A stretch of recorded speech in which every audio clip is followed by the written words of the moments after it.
दोस्तों, the ट्राइपाइट struggle for Kannauj के मैंने ये दूसरा पार्ट का वीडियो है। पहला पार्ट का वीडियो जो कि गुर्जर प्रतिहार के बारे में था और उसके पहले मैंने एक आपको ओवरव्यू दिया था। अब ये दूसरा है राष्ट्रकूटा डायनेस्टी के बारे में। तो दोस्तों, जैसा कि हमने गुर्जर प्रतिहार के बारे में देखा, अब हम राष्ट्रकूटा डायनेस्टी के बारे में देखेंगे। दोस्तों, राष्ट्रकूटा डायनेस्टी के बारे में अगर हम देखें तो राष्ट्रकूटा डायनेस्टी का जो रूल था वो 753 से लेके 975 CE तक था, यानी 753 से लेके 975 तक था। तो बेसिकली अब हम ये ओवरव्यू के रूप में देखेंगे कि राष्ट्रकूटा डायनेस्टी जो थी वो बेसिकली इनको जो है वो चीफ ऑफ राष्ट्र कहा जाता था, और ये जो थे ये महाराष्ट्र के लातूर वाले रीजन पे पहले रूल किया करते थे। तो वहाँ पे लातूर वाले रीजन के लातूर वाले जो महाराष्ट्र का लातूर वाला रीजन था वहाँ पे रूल करते साथ साथ इन्होंने जो है खुद को जो है लातूर परमेश्वर का भी टाइटल दिया। तो इसके बाद धीरे धीरे आप देखेंगे कि लातूर वाले रीजन के साथ साथ राज करने के साथ साथ फिर ये अपनी कैपिटल जो है महाराष्ट्र के मानिया खेत में ट्रांसफ़र करते हैं, फिर ये वहाँ पे राज करने लगते हैं। फिर आप धीरे धीरे देखोगे कि राज करने के दौरान, देखिए दोस्तों, राष्ट्रकूटा डायनेस्टी का सबसे बड़ा एक आप देख सकते हो, इनका सिग्निफिकेंस देखोगे कि ये एक ऐसी डायनेस्टी थी जो हर जगह से फाइट कर रही थी। इधर साउथ से फाइट कर रही थी, इधर नीचे फाइट कर रही थी, इधर ये जो है ट्राइपाइट स्ट्रगल में भी फाइट कर रही थी। तो रुकिए, मैं आपको मैप के दृश्य से दिखाता हूँ, तब आपको समझ में आएगा, ऐसे आपको नहीं समझ में आएगा। एक मिनट। मैप, जैसा कि मैंने आपसे कहा कि राष्ट्रकूटा डायनेस्टी जो थी वो बेसिकली यहाँ पे राज किया करती थी। ये आप देख सकते हैं मैप में राष्ट्रकूटा डायनेस्टी का रूल आपको नॉर्मली ये दिखाई दे रहा है। तो ट्राइपाइट स्ट्रगल के साथ साथ राष्ट्रकूटा डायनेस्टी का जो था ये ईस्टर्न चालुक्य यानी वेंगी चालुक्य जो हुआ कर सकते थे, इनके साथ भी कॉन्फ्लिक्ट चलता था। ये नीचे जो पंड्या डायनेस्टी है इसके साथ भी इनका कॉन्फ्लिक्ट था। इधर इनका जो है चोलाज, इंपीरियल चोलाज जो थे, इनके साथ भी इनका कॉन्फ्लिक्ट चलता था। और साथ ही ट्राइपाइट स्ट्रगल में ऊपर जो है गुर्जर प्रतिहार के साथ भी इनका कॉन्फ्लिक्ट चलता था। तो बेसिकली आप देखोगे कि ये एक ऐसी डायनेस्टी थी जिसका हर जगह से कॉन्फ्लिक्ट था, ऊपर नीचे, ईस्ट वेस्ट नॉर्थ साउथ, मतलब हर जगह से इनका कॉन्फ्लिक्ट चल रहा था। और आप इनके बारे में देखोगे कि ये काफ़ी रिलीजियस टॉलरेंस हुआ करते थे। और रिलीजियस टॉलरेंस के साथ साथ आप इनिशियली देखोगे कि ये जो थे ये बादामी रूलर्स जो हुआ करते थे, बादामी रूलर्स की ये पहले फ्यूडल लॉर्ड्स हुआ करते थे। आप वो तो खैर मैं आपको आगे बताऊंगा कि इनके जो प्रथम राजा बने कीर्तिवर्मा, जिनके जो प्रथम राजा बने दांती दुर्ग, जिनका रूल था 733 से लेकर 756 तक। तो आपको मैं उन्हीं के बीच में बताऊंगा इनके फ्यूडलिटी सिस्टम के बारे में कि कैसे ये अपने आप में जो है विकसित हुए, कैसे पहले फ्यूडल लॉर्ड का काम किया करते थे, फिर धीरे धीरे ये अपने आप को विकास के रूप में आगे लाते हैं। तो आप एक चीज़ और देखोगे कि राष्ट्रकूटा डायनेस्टी के समय कन्नड़ रीजन, कन्नड़ लैंग्वेज का काफ़ी ज़्यादा विकास होता है। आप देखोगे कि राष्ट्रकूटा डायनेस्टी जब कभी चालुक्य और राष्ट्रकूटा डायनेस्टी, ये दोनों डायनेस्टी का ही टाइम एक ऐसा टाइम था जब आप कन्नड़ लैंग्वेज का कुछ ज़्यादा ही आप इंडिया में इन्फ्लुएंस देखोगे। तो यही सब है। अब हम एक एक करके धीरे धीरे किंग्स के बारे में देखेंगे। दोस्तों, अब हम देखेंगे राष्ट्रकूटा डायनेस्टी के सबसे पहले रूलर दांती दुर्ग के बारे में। दांती दुर्ग का रूल जैसे कि मैंने आपको बता दिया 733 से लेके 756 CE तक था, यानी 733 से लेके 756 तक इनका रूल किया करता था। दांती दुर्ग जो थे वो राष्ट्रकूटा डायनेस्टी के फाउंडर हुआ करते थे। इन्होंने ही राष्ट्रकूटा डायनेस्टी का एस्टेब्लिशमेंट किया था। आप शुरुआती दौर में देखोगे कि दांती दुर्ग जो थे वो चालुक्य डायनेस्टी के जो किंग थे कीर्तिवर्मन II, उनके ये फ्यूडल लॉर्ड हुआ करते थे। ये उन्हीं के अधीन में काम किया करते थे। लेकिन फिर आप धीरे धीरे देखोगे कि ये उन्हीं को चूतिया बनाने लगते हैं, पोपट बनाने लगते हैं। साथ ही धीरे धीरे आपको मैं एक रुकिए मैप के थ्रू बताता हूँ। जैसा कि मैप में मैंने आपको पहले भी दिखाया था राष्ट्रकूटा डायनेस्टी के बारे में कि इस कहीं रीजन पे राष्ट्रकूटा डायनेस्टी राज किया करती थी। तो आप देखेंगे कि कीर्तिवर्मन राजा के आसपास जो कि चालुक्य डायनेस्टी के रूलर हुआ करते थे, उन्हीं के फ्यूडेटर हुआ करते थे। तो उनके आसपास ही अपनी पॉलिटिकल स्टेबिलिटी बनाने लगते हैं, उनके ईस्ट की तरफ ये बढ़ने लगते हैं। और मालवा में जो कि साउथ का रीजन रहता है वहाँ पे ये नीचे की तरफ अपने आप को बढ़ाने लगते हैं।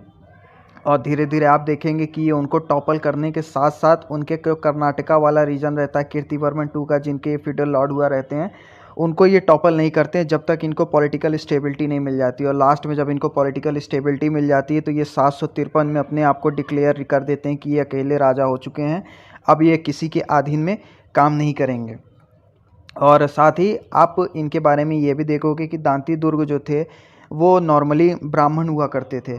तो दांती दुर्ग जो थे उनको छत्री बनने का बहुत शौक़ रहता है। तो जब ये मालवा रीजन को कैप्चर कर लेते हैं तो मालवा रीजन को कैप्चर करने के बाद ये उज्जैन में एक सेरेमनी कराते हैं। उस सेरेमनी का नाम रहता है हिरियंगा गठबंधन सेरेमनी। जो था ये नॉर्मली अपने आप को राजपूत बनाने के लिए कि अगले जन्म मोहे छत्री ही हो, कि अगले जन्म में ये ठाकुर का ही जन्म ले, छत्री का ही जन्म ले, इस वजह से ये एक सेरेमनी कराते हैं। आप दोस्तों अब आप दांती दुर्ग के दौरान देखेंगे कि दांती दुर्ग के दौरान आपको जो है समरगन प्लेट्स के इंस्क्रिप्शन मिलेंगे और साथ ही आपको जो है दशावतार केव्स के भी इंस्क्रिप्शन मिलेंगे जो कि एलोरा में प्रेजेंट है। और साथ ही आप देखोगे कि इनके जो मैट्रिमोनल रिलेशंस थे वो पल्लव डायनेस्टी के साथ हुआ करते थे। और साथ ही आप देखोगे कि ये इनके जो फादर इन लॉ रहते हैं नंदी वर्मन, जो कि पल्लव डायनेस्टी के राजा रहते हैं, जो कि अपनी कांची रीजन को हार जाते हैं चालुक्य डायनेस्टी के साथ, उसको ये रीगेन कैप्चर कराने में मदद करते हैं। और उसके बाद आप देखोगे कि इनका जो बहुत ही एक छोटा सा राज रहता है कि 753 में ये कीर्तिवर्मन की सुजेनिटी को जब ये हटा देते हैं और अपने आप को अकेला किंग डिक्लेयर कर देते हैं, तो उसके बाद 760 में ही मतलब 756 में ही मतलब 756 में ही इनकी डेथ हो जाती है। तो इसके बाद इनके फैमिली में चूँकि इनके कोई बच्चे नहीं रहते हैं तो पॉलिटिकल क्राइसिस आने की वजह से इनके जो चाचा रहते हैं, इनके जो अंकल रहते हैं कृष्ण फर्स्ट, फिर वो राजा बनते हैं, कृष्ण फर्स्ट राजा बनते हैं। तो अब कृष्ण फर्स्ट का राज आप देखेंगे दोस्तों। अब कृष्ण फर्स्ट के बारे में आप देखेंगे कि कृष्ण फर्स्ट जो थे वो दांती दुर्ग के चचा थे, अंकल थे।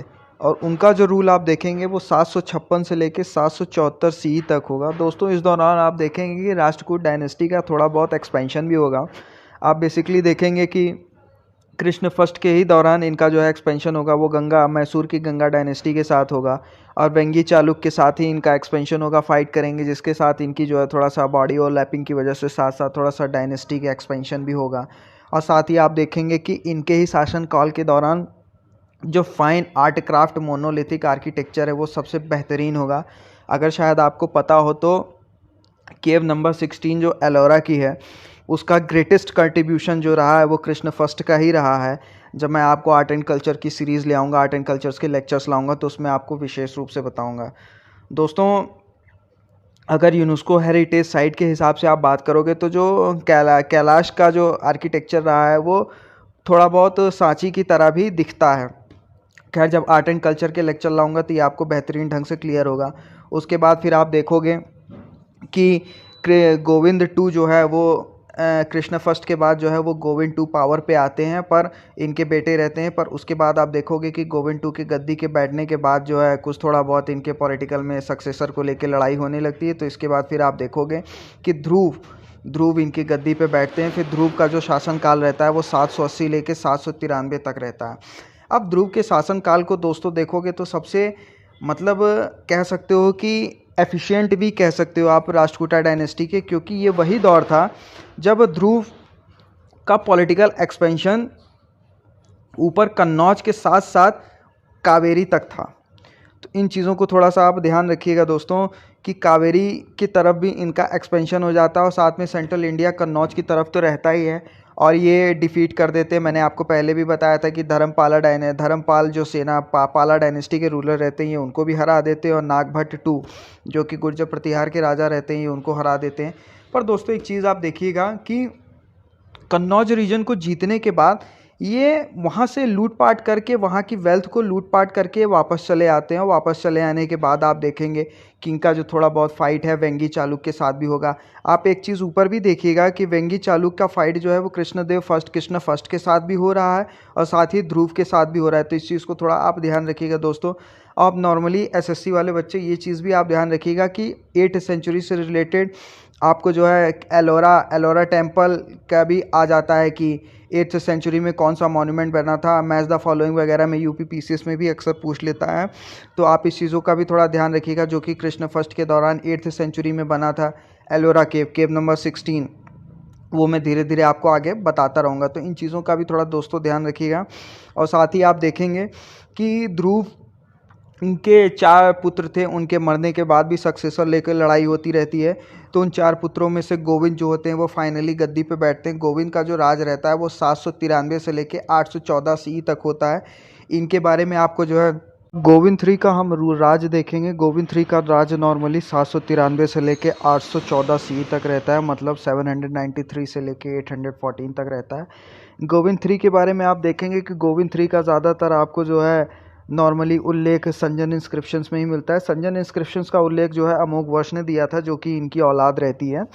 तो आप संजन इंस्क्रिप्शंस में इनके बारे में देखेंगे कि संजन इंस्क्रिप्शंस में इनकी विक्ट्रीज़ के बारे में लिखा है, जैसे कि ट्राइपाइट स्ट्रगल के बारे में, और जो कि गुर्जर प्रतिहार के नागभट्ट टूर रहते हैं उनके साथ इनकी रहता है राज के बारे में, और जो कि ये कैप्चर करते हैं चक्रयुद्ध से। चक्रयुद्ध मैंने आपको पहले भी बताया कि धर्मपाल का एक तरीका का कठपुतली रहता, उससे ये लेते हैं, तो उसके राज के बारे में लिखा है। और फाइनली आप देखे हैं कि वेंगी चालू के फाइट से जब ये जीतते हैं उसके बारे में लिखा है। और पलवा से जो कांची ये लेते हैं ये उसके बारे में, मतलब कांची पलवा डायनेस्टी से युद्ध के बारे में भी लिखा है। और साथ ही चोला अम्पायर से जो जीतते हैं ये उसके बारे में लिखा है। मतलब एक तरीके का इनका जो पॉलिटिकल एक्सपेंशन होता है वो नॉर्थ से लेकर साउथ तक का होता है। तो इसी जीत के बारे में, इनके बारे में आपको लिखा हुआ मिलेगा, और इसी जीत के बारे में आपको लिखा हुआ मिलेगा जिसके कारण इनको जो है एक तरीके का सिकंदर भी कहा जाता है। अलेक्जेंडर की भी नवाजा, देखिए ये जो अलेक्जेंडर का नवाजा गया है ये आपको वेस्टर्न हिस्टोरियंस ही देंगे, इंडियन हिस्टोरियंस ने नहीं कहा है। तो इस चीज़ों को थोड़ा खास उतना मतलब लाइटली ले लीजिएगा, कोई खास वो मत मानिएगा। पर हाँ, ऐसा इनको वेस्टर्न हिस्टोरियंस ने अलेक्जेंडर की उपाधि दी थी।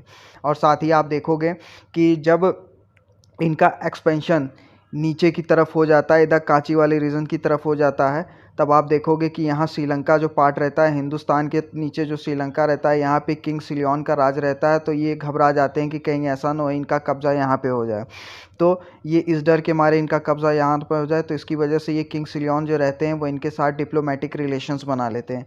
तो आप ये भी देखोगे कि डिप्लोमेटिक रिलेशंस भी आपको जो है श्रीलंका के साथ जो है आपको गोविंद 3 के समय मिलेगा।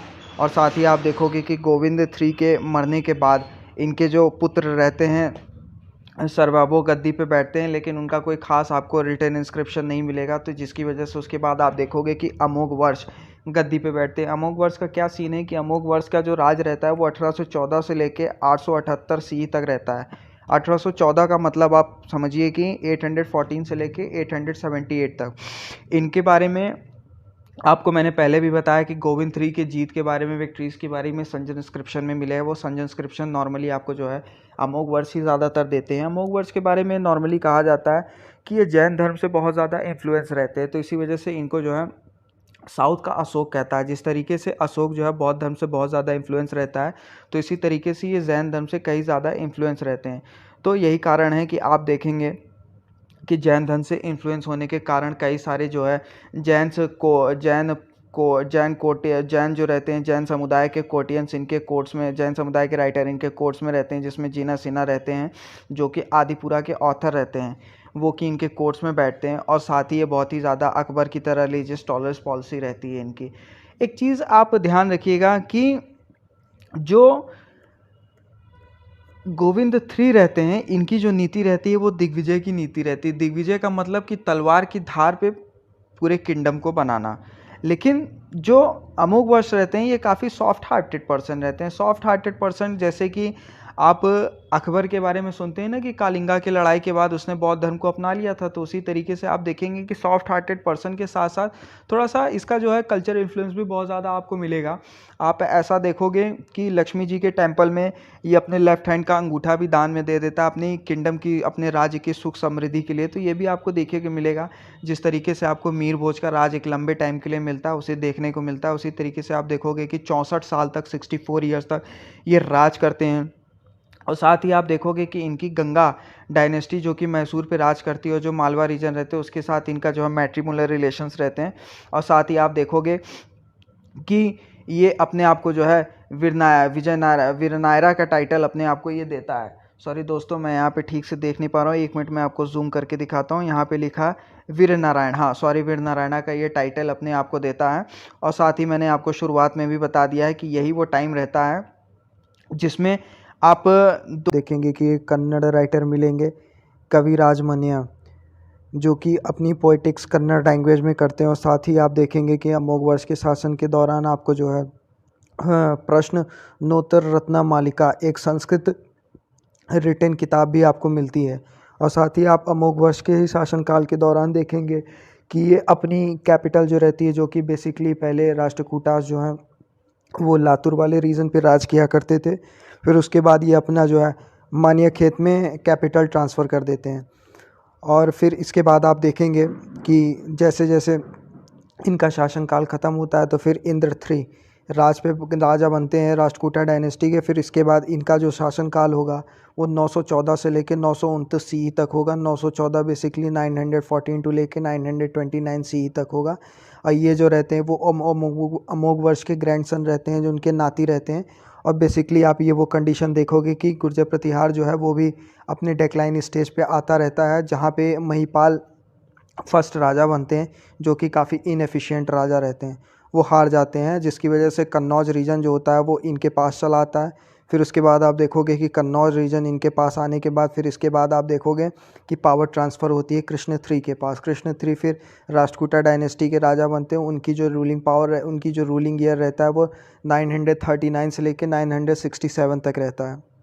अगर प्रॉपर दिखाई नहीं दे रहा हो दोस्तों तो मैं यहाँ मार्क कर दे रहा हूँ, 939 टू लेके 967 तक इनका रूल रहता है। ये वो कंडीशन रहती है दोस्तों जब आप देखेंगे कि इनको मोस्ट फेमस लास्ट रूलर कहा गया। बेसिकली आप देखोगे कि गुर्जर प्रतिहार के जो लास्ट रूलर रहते हैं उनमें कोई इतना खास दम नहीं रहता है, पर राष्ट्रकूटा डायनेस्टी के जो लास्ट रूलर रहते हैं वो बड़े ही एफिशिएंट माने जाते हैं। ये वो कंडीशन रहती है कि जब वो मालवा के परमार रीजन को कैप्चर करते हैं। दोस्तों ये देखिए, जो परमार मैंने आपको शुरुआती दौर में इसके पहले वाला जो मेरा पार्ट 1 का वीडियो था गुर्जर प्रतिहार का, उसमें मैंने बताया था ना कि गुर्जर प्रतिहार फ्रेगमेंट होती है। तो गुर्जर प्रतिहार के फ्रेगमेंटेशन में आप देखोगे कि वो 5 डायनेस्टी में डिवाइड होती है, परमार, सोलंकी, गढ़वाल। तो उसी में से एक परमार रहती है जो कि मालवा रीजन पे राज करती है, तो उसको ये डिफीट कर देते हैं। उसके बाद आप देखेंगे कि यहाँ पे वेंगी चालुक्य को ये हरा देते हैं। ये यहाँ पे जहाँ कहीं चालुक्य राज किया करते थे उनको ये हरा देते हैं। उसके बाद आप देखोगे कि यहाँ जो चोला डायनेस्टी राज किया करती थी टोडी मंडलम, उसको ये हरा देते हैं। उसके बाद आप देखोगे कि हराने के बाद इनका जो विक्ट्री का पिलर है वो तमिलनाडु के रामेश्वरम तक बन जाता है। दोस्तों इस कंडीशन को या इस सिचुएशन को बहुत ही मतलब आप कह सकते हो कि ख़तरनाक मानी गई है। मतलब हिस्ट्री में अपना विक्ट्री पिलर देना एक बहुत बड़ी चीज़ मानी जाती है। तो आप देखोगे कि राष्ट्रकूटा डायनेस्टी में काफ़ी ज़्यादा पॉलिटिकल फैमिली सक्सेशन भी हुआ, मतलब कई सारा पॉलिटिकल वैक्यूम भी हुआ इनकी फैमिली में गद्दी को लेके। लेकिन ये वो कंडीशन थी और जिन्होंने अपनी लड़ाइयाँ नॉर्मली आप देखोगे कि नॉर्थ, ईस्ट, वेस्ट, साउथ हर जगह के एक्सपेंशन के लिए हाथ पांव मारे हैं। तो आपको ये राष्ट्रकूटा डायनेस्टी में देखने को मिलता है। अब राष्ट्रकूटा डायनेस्टी में अगर बात करो तो सबसे ज़्यादा आपको इन्फ्लुएंस आर्ट एंड कल्चर में अभी तक आप लोगों ने देखा है, जो कि मैंने आपको बताया अलोरा केव्स के बारे में। और आप देखें हैं कि कन्नड़ लैंग्वेज का कुछ ज़्यादा ही इनके डायनेस्टी में इन्फ्लुएंस रहा है। कन्नड़ आपको जो है पोएट्स भी मिल गए हैं, कन्नड़ संस्कृत में आपको पोएट्स भी मिल गए और कन्नड़ लैंग्वेज के राइटर भी मिल गए हैं। रुकिए एक मिनट मैं देख के बताता हूँ आपको। कविराज मन्या राइटर भी आपको मिल गए हैं। तो इन चीज़ों का थोड़ा बेसिकली एसएससी वाले बच्चे और यूपी पीसीएस वाले बच्चे थोड़ा ध्यान दीजिएगा। ऐसे सारे क्वेश्चंस आपके जो है यूपी पीसीएस वगैरह में बनते रहते हैं। फिर इसके बाद आप देखेंगे कि जो लास्ट रूलर रहते हैं कृष्ण थ्री, इनका जो विक्ट्री पिलर रामेश्वरम में बनता है, तमिलनाडु में बनता है। उसके बाद आप देखेंगे कि 1972 में जब 1967 तक कृष्ण थ्री का राज रहता है वो राज खत्म हो जाता है। उसके बाद आप देखेंगे कि 1972 में राष्ट्रकूटा डायनेस्टी की जो कंडीशन रहती है वो बहुत ज़्यादा वीक हो जाते हैं। तो जिसके कारण इनके जो अपोनेंट्स रहते हैं वो इनके ऊपर अटैक करते रहते हैं, लूटपाट होती रहती है। तो यहाँ तक आपने राष्ट्रकूटा डायनेस्टी के किंग और उनके रोल्स के बारे में देखा। अब हम इसके सिग्निफिकेंस के बारे में देखेंगे। अगर इनके सिग्निफिकेंस के बारे में आप देखें तो जैसे कि मैंने शुरुआत दौर में भी बता दिया था कि काफ़ी रिलीजियस टॉलरेंस रहते हैं, इनकी जो व्यूज़ रहती है वो काफ़ी ज़्यादा रिलीजियस टॉलरेंस रहती है। और इनका आप देखेंगे मॉन्यूमेंट्स के रूप में तो अलोरा केव में काफ़ी ज़्यादा आप योगदान देखेंगे। मोनोलिथिक आर्ट में रूप में देखें तो अलोरा केव में केव नंबर 16 में आप देखेंगे कि कैलाश टेम्पल का कुछ ज़्यादा ही इनका योगदान रहा, और आप देखेंगे कि इनकी रिलीजियस व्यूज़ के चलते इनकी जो अलोरा केव में 3 चीज़ों में नॉर्मली आपका डोनेशन देखेंगे बनवाने में, एक बुद्धिज़्म, जैनिज़्म, एक हिंदुइज़्म। तो दोस्तों इस चीज़ का थोड़ा आप विशेष रूप से ध्यान रखिएगा, और साथ ही देखेंगे कि एलिफेंटा केव भी इन्हीं के दौरान कुछ आपको इसमें भी इनका योगदान मिलता है। और साथ ही आप देखेंगे कि इनकी रिलीजियस पॉलिसी होने की वजह से, रिलीजियस टॉलरेंस होने की वजह से, इनके दौरान जो अरब मर्चेंट्स आए उनको इन्होंने मॉस्क्यू मतलब टेम्पल्स बनाने, मॉस्क्यू मतलब मस्जिदें बनाने के लिए कुछ थोड़ा सा परमिशन दी थी, और बनाने के लिए इन्होंने जो है थोड़ा बहुत डोनेशंस वगैरह भी दिए हैं। तो इन चीज़ों का भी थोड़ा देखिएगा। और दोस्तों इनके सिग्निफिकेंस की अगर बात करें तो संस्कृत, प्राकृत और कन्नड़ लैंग्वेज का कुछ ज़्यादा ही इनके में इन्फ्लुएंस मिला है। संस्कृत में मैंने आपको एक किताब के बारे में अभी आपको बताया ना, और उसके बाद आप प्राकृत लैंग्वेज का भी देखेंगे, और कन्नड़ का तो मैं शुरू से अभी तक आपको चिल्ला चिल्ला के बता ही रहा हूँ। और साथ ही आपको देखेंगे कि त्रिविरी कर्मा एक ऑथर इनके पोएट्स में हुआ करते थे, वो रहा करते थे। उसके बाद आप देखेंगे कि इनके में जैन लिटरेचर का इन्फ्लुएंस मिलता है। जैन लिटरेचर के इन्फ्लुएंस में अगर आप देखेंगे तो अलकनंदा, तो बेसिकली जैन लिटरेचर में अलकनंदा, बाय जैन लिटरेचर में आप 2 राइटर्स को देखोगे, एक अलकनंदा और दूसरा विद्यानंदा। तो आप अलकनंदा को देखोगे कि अलकनंदा लिखते हैं अहस्त शास्त्री और विद्यानंदा लिखते हैं अहस्त शास्त्री। ये दोनों जो राइटर होते हैं, ये दोनों राइटर मिलके एक किताब होती है अप्तमिनमासा। अप्तमिनमासा पे ये दोनों राइटर मिलके एक कमेंट्री लिखते हैं। कमेंट्री इन द सेंस जैसे कि आप कह सकते हो कि कोई मैं एक किताब लिखता हूँ, और उस किताब को लिखने के साथ साथ मैं 2 राइटर्स को अपॉइंट करता हूँ, तो दोनों राइटर्स अपना पॉइंट ऑफ व्यू उस किताब को लेकर लिखते हैं। तो वही आप देखोगे कि ये अप्तमिनमासा नाम की किताब जो रहती है, जिसमें अलकनंदा और विद्यानंदा अपने दोनों व्यूज़ को लिखते हैं। थोड़ा यूपीपीसीएस के पॉइंट ऑफ व्यू से इन चीज़ों को थोड़ा ध्यान देखिएगा, और ये सारी चीज़ों को भी अब आप मेंस में कोट करते हैं, मेंस के आंसर में कोट करते हैं, तो काफ़ी अच्छा प्रभाव आपके आंसर में पड़ेगा।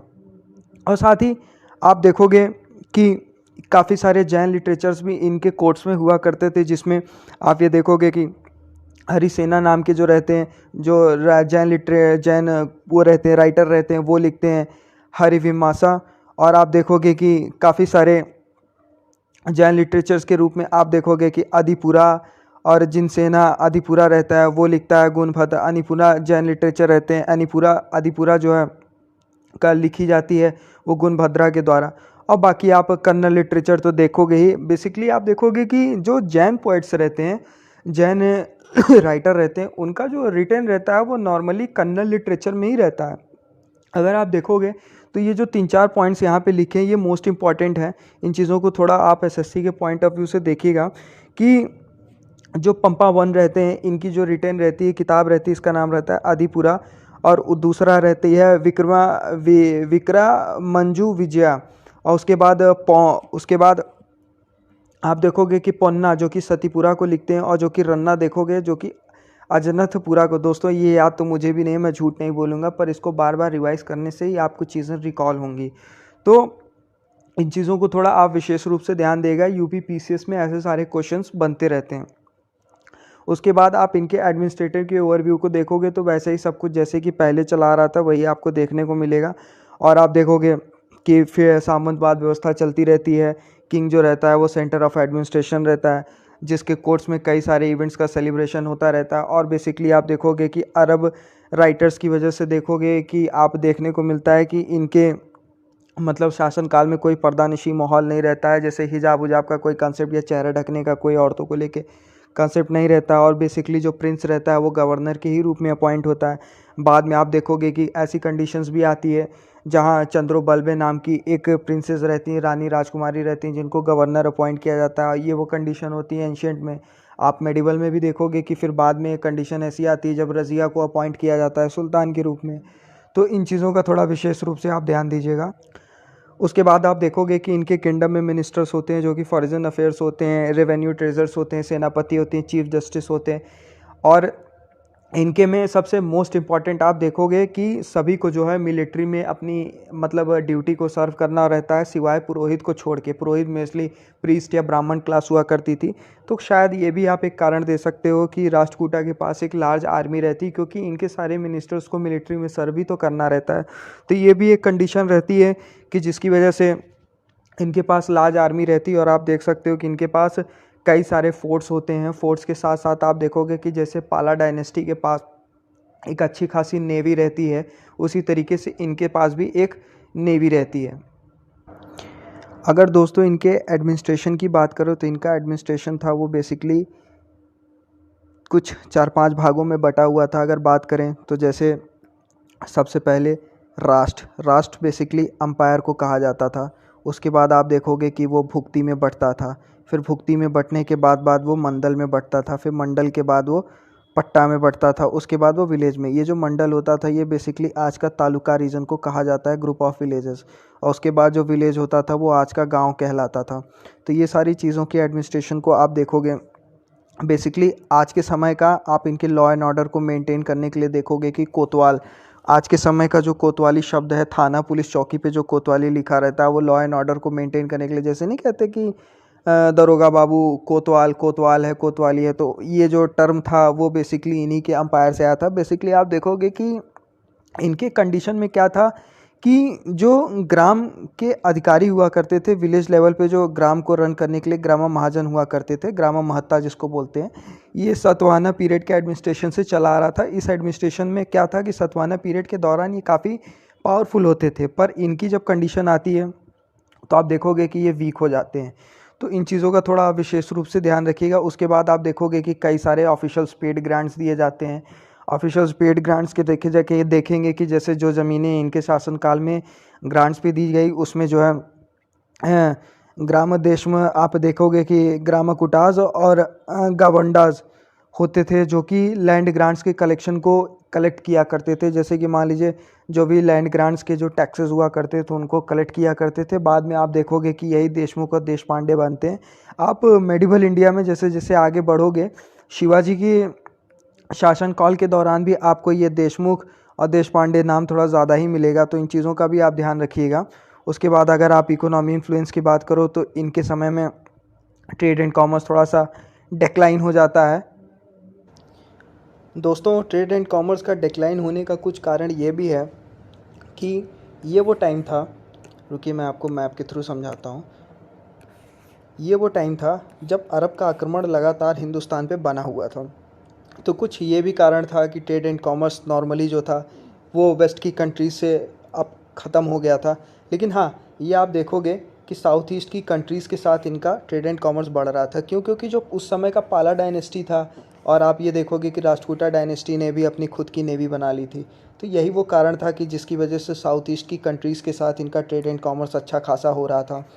और आप ये भी देखोगे कि उस समय एक मिथ भी वहाँ के पुरोहितों ने डेवलप कर दिया था कि नॉर्मली ये देखिए, ये मैप मैं ठीक से ड्रॉ तो नहीं कर पा रहा, पर आपको एक इससे मतलब एक आइडिया मिलेगा। मैं आपको समझाने की कोशिश करता हूँ कि पुरोहितों ने क्या किया था कि एक ऐसा कंसेप्ट निकाला था। उस समय ये डर था कि धीरे धीरे इस्लाम भी इंडिया में आ रहा था, और साउथ ईस्ट की कंट्रीज़ में यहाँ पे बुद्धिज़्म तो था ही। तो पुरोहितों को लगा कि ऐसा ना हो कि जो यहाँ के इंडिया के हिंदू हैं ये मुस्लिम में कन्वर्ट हो जाएं या फिर बुद्धिज़्म में कन्वर्ट हो जाएं। तो इसकी वजह से इन्होंने एक कंसेप्ट निकाला कि समुंदर को क्रॉस करना हमारे हिंदुज़्म के लिए एक पाप माना जाएगा। तो उस टाइम क्या हुआ करती थी कि एक मरीजुना घास हुआ करती थी, जिसको इन्होंने कहा कि मरीजुना ग्लास एक तरीके की लक्ष्मण रेखा के रूप में है। अगर आप इसको क्रॉस करते हो तो ये हमारे मतलब रिलीजन के लिए अच्छी नहीं मानी जाएगी, या मतलब कह सकते हो काफ़ी दकियानूसी ख्यालात थे। तो उनका ये कहना था कि अगर आप इसको क्रॉस करते हो तो आप हिंदू नहीं कहलाओगे। तो आप मतलब एक तरीके से कह सकते हो कि अपने हिंदुज़म के प्रोटेक्शन के लिए भी पुरोहितों ने किया, और इंटरमिक्सिंग ऑफ रिलीजन भी ना हो, कुछ ये कारण भी था कि करना। और साथ ही इन्होंने, तो बेसिकली यही सब था दोस्तों। अब हमारा जो अगला वीडियो होगा और जो लास्ट होगा वो पाला डायनेस्टी पे होगा। तो उम्मीद करता हूँ दोस्तों आपको मेरा ये बनाया वीडियो पसंद आया होगा, मेरी कई बातें आपको पसंद आई होंगी। अगर आपको मेरा ये वीडियो अच्छा लगा तो कृपया करके इस पर लाइक करें और कमेंट करें और शेयर करें। आपका किया हुआ शेयर और कमेंट मुझे मोटिवेशन का काम करेगा। तो थैंक यू दोस्तों।